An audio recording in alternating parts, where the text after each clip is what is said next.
Hey guys, it's Mrs. Countryman, and we are doing the reteach for the Constitutional Convention assessment. This would be the test that you guys took on Tuesday, October 30th. We are going to back up our timeline just a little bit. So if your teacher told you that the reteach would be posted by last Friday, we apologize. We're going to go ahead and start it on Monday, November 5th. So you need to have the reteach completed by Monday, November 5th. You may take the retest starting on Tuesday morning. You can take it either in Mr. Bender or Mrs. Countryman's room.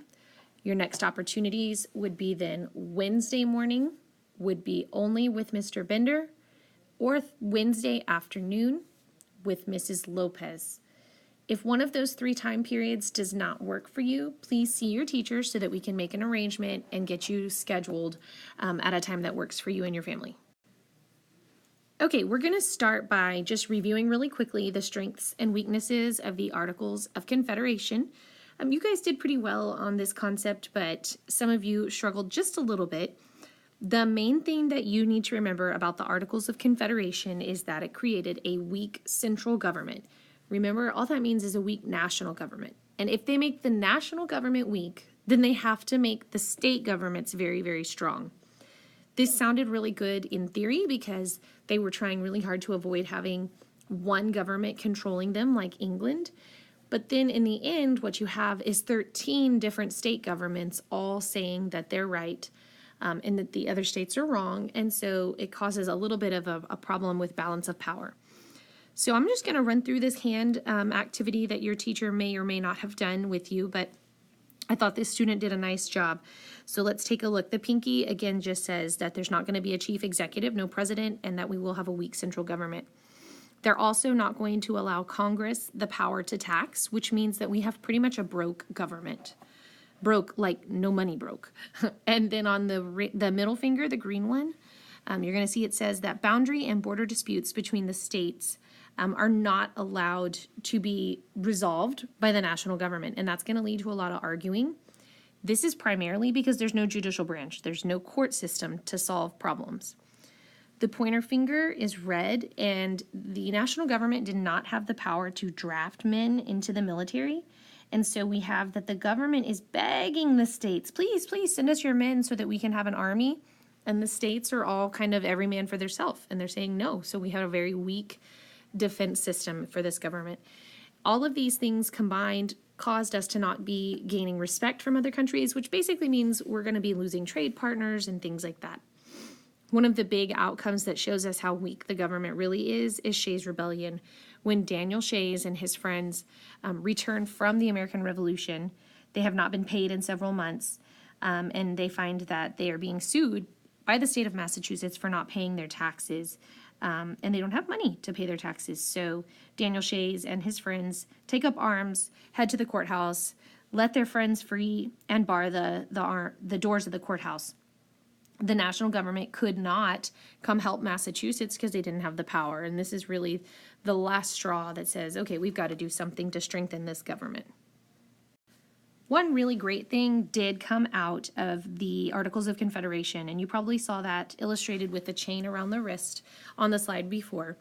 The Northwest Ordinance, the entire purpose is to set up an orderly procedure or a process for new territories to become states, particularly in what they're calling the Northwest Territory region.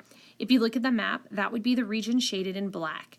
So it's the modern-day states of Michigan, Ohio, Indiana, Illinois, and Wisconsin. So in order for this territory to become a state, they had to meet 3 primary requirements. Number 1, they had to at least have 60,000 people living in that area. Number 2, they had to create a Bill of Rights for that state. And number 3, they had to outlaw slavery.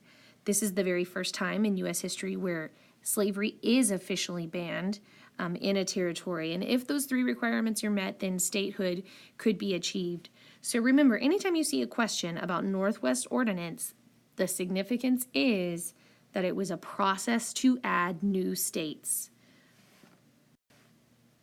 All right, the last thing we're going to run through really quick is the Constitutional Convention.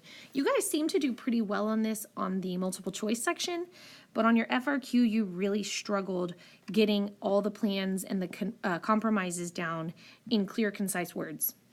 So we're going to run through it real quick. 1787, we're in Philadelphia. We have 55 delegates meeting to edit or change the Articles of Confederation. We know that they end up deciding, because the government was so weak under that document, that they're going to go ahead and start from scratch with a new constitution. The primary problem that they seemed to come to quickly was representation in the legislative branch, so in Congress. Larger states like Virginia decided that they thought that Congress should be represented proportionally to your population. So the Virginia plan not only suggested that 3 branches of government be built and that they be strong, but that each state's population determined the number of representatives they had. Of course, this sounds really fair if you have a big population, but smaller states, such as New Jersey, thought this wasn't fair at all, and they thought that each state should be equally represented within Congress. So the New Jersey plan still wants 3 branches of government and a strong government, but each state would just be sending 1 representative to Congress. Of course, we had to come up with something called the Great Compromise to solve this issue. The Great Compromise comes up with a bicameral legislature, which means we're going to have 2 houses in Congress. We'll have the upper house, which is the Senate, and that kind of follows the model of the New Jersey plan. In the Senate, every single state will get 2 representatives.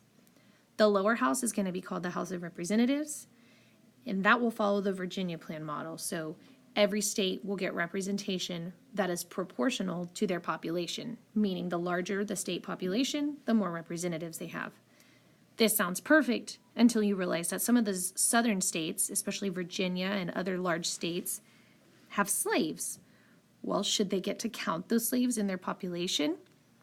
Really, the only people that would benefit from getting to count the slaves in the population is the slave owners, because slaves aren't granted citizenship, they're not allowed to vote, they don't get any benefits that Congress is providing from that representation. They're kind of being used. And so the northern states said, no, southern states, you cannot count your slaves, that's not going to work. You don't give them rights, why should we let you count them for your population? You're just going to get more representatives that way. So in order to keep the South from quitting this convention and ultimately probably quitting the country, they came up with a 3/5 compromise, and they said that for the purposes of representation in Congress, the South will get to count 3 out of every 5 slaves.